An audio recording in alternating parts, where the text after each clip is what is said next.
Hello everyone. तो आइए आज हम लोग पॉलिटिकल में हम लोग जो पिछले के लेक्चर में 1835 से पीछे वाले जितने भी चीज़ें हुई थी उन सभी चीज़ों को देख लिया था, उन सभी एक्ट को देख लिया था। जबकि हम लोग पिट्स इंडिया एक्ट से स्टार्ट किए थे पिछले लेक्चर में और हम लोग 1793 तक के एक्ट को देख लिए थे। आज हम लोग उससे आगे चलेंगे। तो आइए ध्यान से समझिए।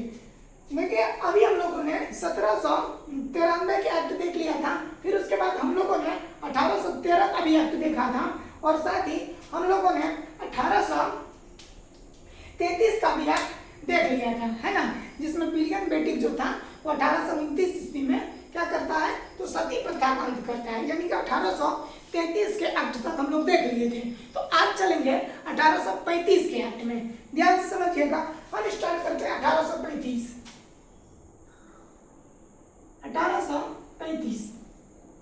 इसमें क्या हुआ था ध्यान समझिएगा।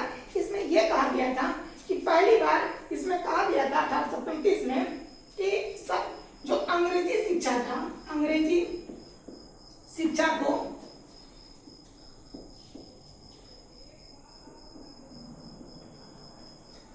भारत की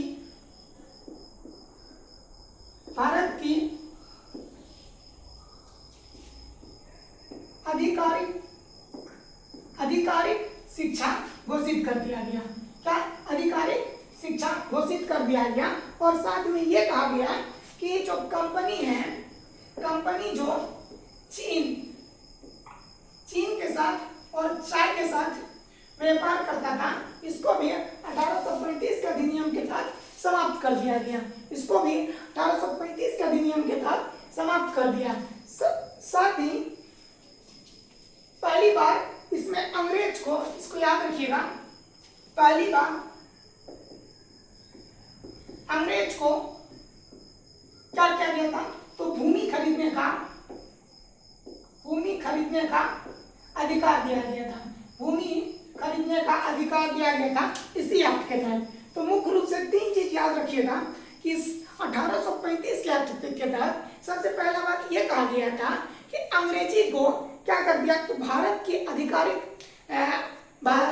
भाषा घोषित कर दी गई और साथ ही इसको यह भी कहा गया इसमें, इस एक्ट में 1835 में, कि जो कंपनियां थी वो चीन और चाय के साथ जो व्यापार करता था उनको भी समाप्त कर दिया गया।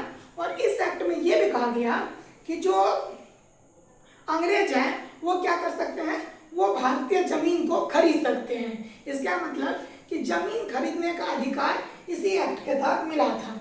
समझ गए। अब हम लोग चलते हैं आगे। अब हम लोग पढ़ेंगे 1853 का अधिनियम।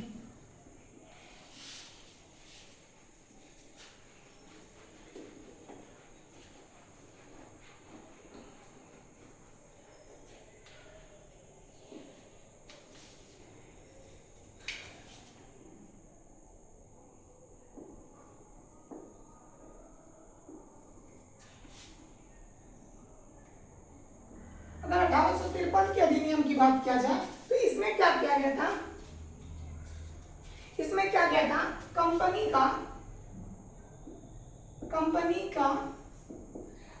के जो प्रशासनिक एवं विधायिका शक्ति को, प्रशासनिक और विधायिका शक्ति को अलग अलग किया गया था। प्रशासनिक शक्ति को और विधायिका शक्ति को अलग अलग किया गया था इसी अधिनियम के तहत। समझ गए। अब और याद रखिएगा, इसमें सबसे पहले इसमें भारतीय अखिल, दूसरा बात समझिए, इसमें अखिल भारतीय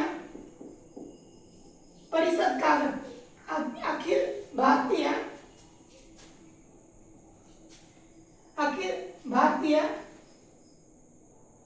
विधान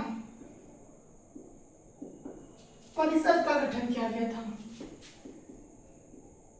अखिल भारतीय विधान परिषद का गठन किया गया था, जिसमें जो था 12 मेंबर थे और साथ में इसी अधिनियम के तहत पहली बार गवर्नर जनरल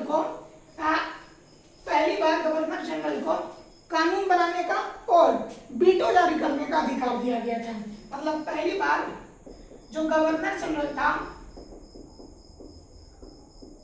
उनको क्या किया गया, उसको वीटो जिसको रीट बोलते हैं, जारी करने का अधिकार दिया गया।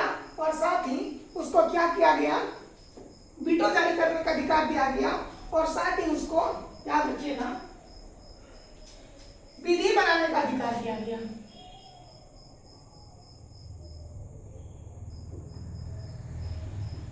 विधि बनाने का अधिकार दिया गया था इसी एक्ट के तहत। तो वीटो जारी करने का अधिकार और विधि बनाने का अधिकार दिया गया था इसी एक्ट के तहत। समझ गए यहाँ तक, कोई दिक्कत नहीं।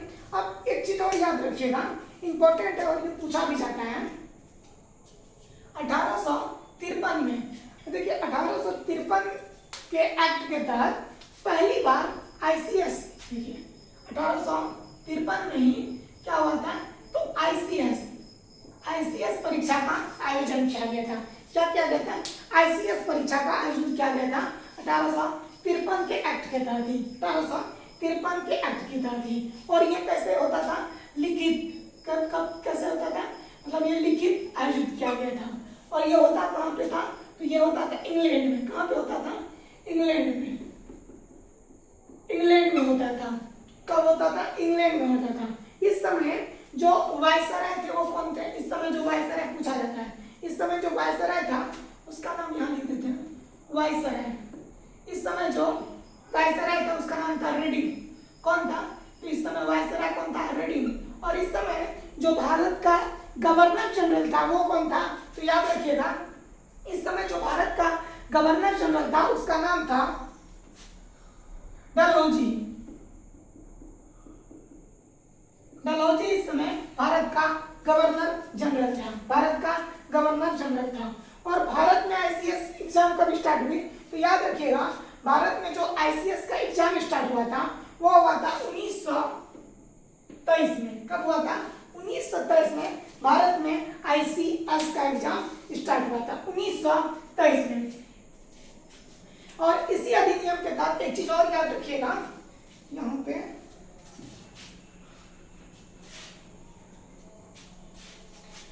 इसी अधिनियम के तहत विधानमंडल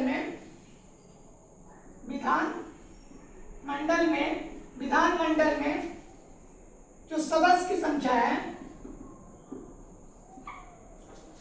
सदस्य की जो संख्या था, पिछले लेक्चर में हमने बताया था कि सदस्य की संख्या उसमें 24 थी, तो इसमें 6 को घटा दिया था, यानी कि 24 से घटा के कर दिया गया कितना, 18। 24 से 18 कर दिया गया था। तो ये प्रमुख बातें थी जो 1853 के एक्ट के तहत पूछा जाता है। ठीक, तो अब इसके बाद फिर 1857 में आ जाती है।